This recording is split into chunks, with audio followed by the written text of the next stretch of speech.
Bonjour chers téléspectateurs, c'est de votre Richard Kalambo. Je suis là pour vous parler de l'entrepreneuriat. Et aujourd'hui nous allons parler d'une thématique très importante pour les micro-entrepreneurs. Nous allons parler de l'Ikelemba, autrement appelé ristourne ou bien tontine. Pourquoi c'est important de parler de ça? En fait, le l'Ikelemba est né par le fait que une partie de la population mondiale a été exclue du système financier.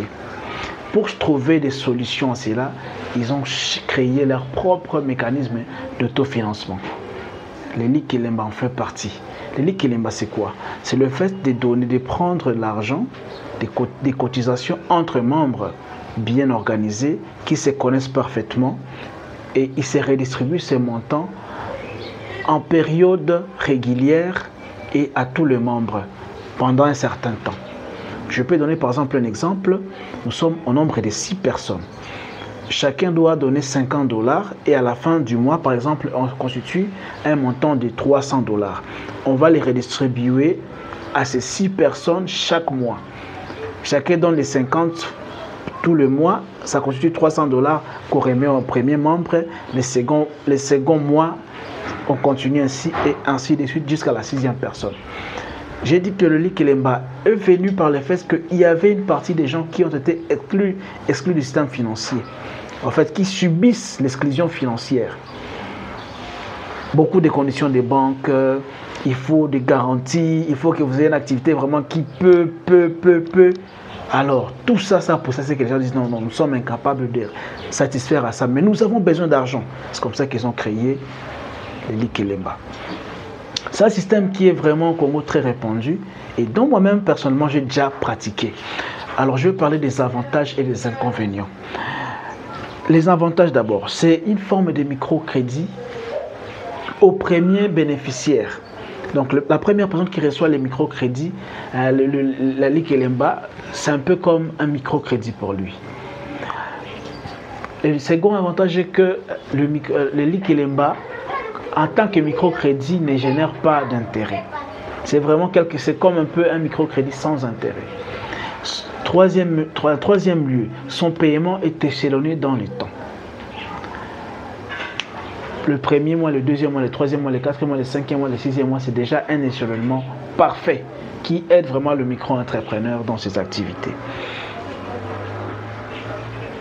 Le l'Ikelemba correspond parfaitement aux attentes de micro-entrepreneurs. On y entre en évaluant déjà à l'avance ses capacités, donc ses revenus et les montants qu'on va commencer à donner chaque mois. L'activité se fait sur base de confiance mutuelle. Pas besoin où je dois avoir une grosse maison, une hypothèque, un véhicule ou bien un terrain, non. La confiance. Donc on essaie un peu d'évaluer votre confiance. Ça c'est déjà quelque chose de très positif. C'est même ça qui garantit le succès des ristournes, des l'Ikelemba. On voit, donc ces messieurs, avec son activité, oui, il peut quand même gagner un peu et il va être capable de rembourser. Dans l'avenir, on les témoigne déjà bien. Dans ceci, c'est quelqu'un de bonne moralité. Ce sont un peu là les clés de succès pour la ristourne. La ristourne aussi n'est pas obligatoire. Quand on y entre, ce n'est pas parce qu'on nous a forcé, c'est volontaire. Alors, parlons maintenant des inconvénients. Les ristournes, donc le l'Ikelemba, en soi est déjà un élément positif. Mais il ne faut pas seulement parler de l'aspect positif, je vais aussi parler des inconvénients. Le premier inconvénient est que le l'Ikelemba n'est pas formel. C'est déjà une activité qui est informelle, qui se trouve dans l'informel.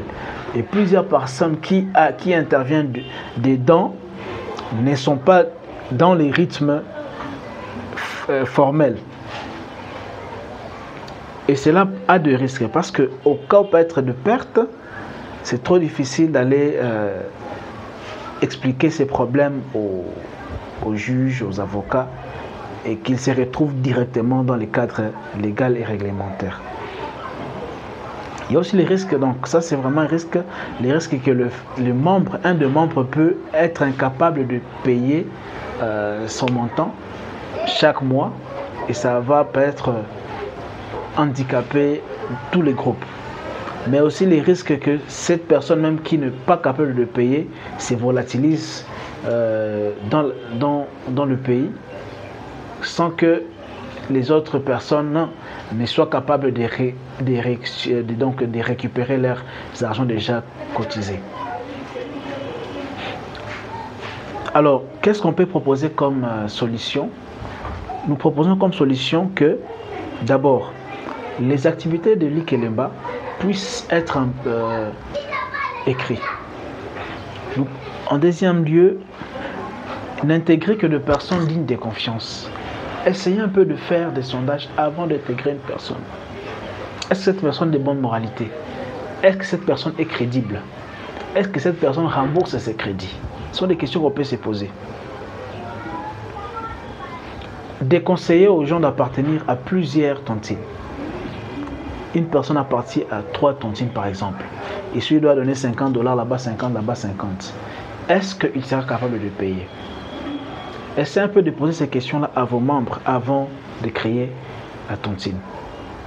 Que ces gens-là eux-mêmes ne puissent pas être dans des difficultés de non-remboursement parce qu'ils sont mis dans plusieurs choses. Et enfin, je peux dire, c'est toujours mieux d'évaluer aussi vos activités après la tontine.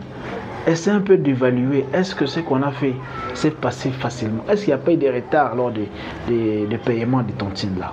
Essayez un peu d'évaluer ça. Mais aussi, en titre de bonus, formez aussi vos membres. Formez-les. Parmi vous, il y a des talents. Apprenez-les des notions d'entrepreneuriat. Apprenez-les comment est-ce qu'on peut fructifier l'argent.